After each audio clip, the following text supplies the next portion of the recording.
क्या आप जानते हैं त्रिदेव की उत्पत्ति का रहस्य? सृष्टि के रचयिता ब्रह्मा, पालनकर्ता विष्णु और विनाशक शिव का ऐसा गूढ़ प्रसंग जो हर किसी को चौंका दे।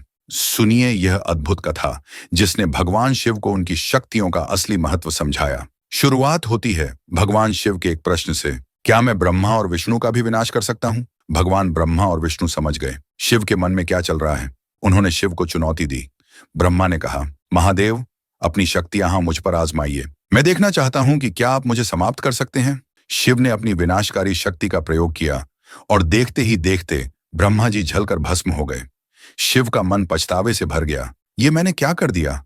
सृष्टि अब कैसे चलेगी? लेकिन तभी उस राख के ढेर से ब्रह्मा जी पुनः प्रकट हुए और बोले, महादेव, जहां रचना होती है वहां मैं सदा रहता हूं। आपकी शक्तियां मुझे समाप्त नहीं कर सकती। अब बारी थी भगवान विष्णु की। उन्होंने भी शिव से कहा, महादेव, मुझ पर भी अपनी शक्तियां आजमाइए।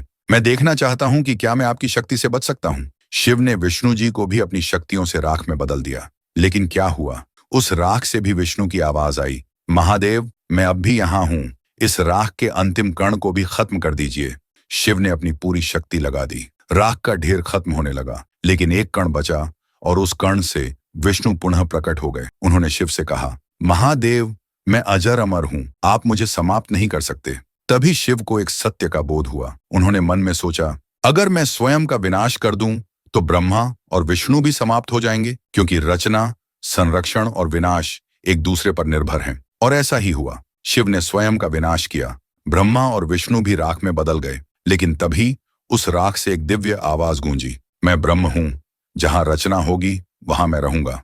जहां रचना है वहां संरक्षण होगा, और जहां संरक्षण है वहां विनाश भी होगा। यहीं से हुई त्रिदेव की उत्पत्ति, ब्रह्मा, विष्णु और शिव, जो सृष्टि के संतुलन का प्रतीक हैं।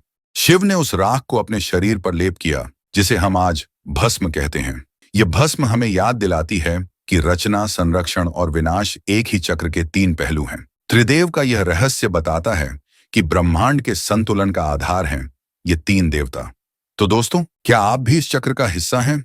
इस वीडियो को लाइक और शेयर करें और जानें हमारे सनातन धर्म की अद्भुत कहानियां। त्रिदेव की जय।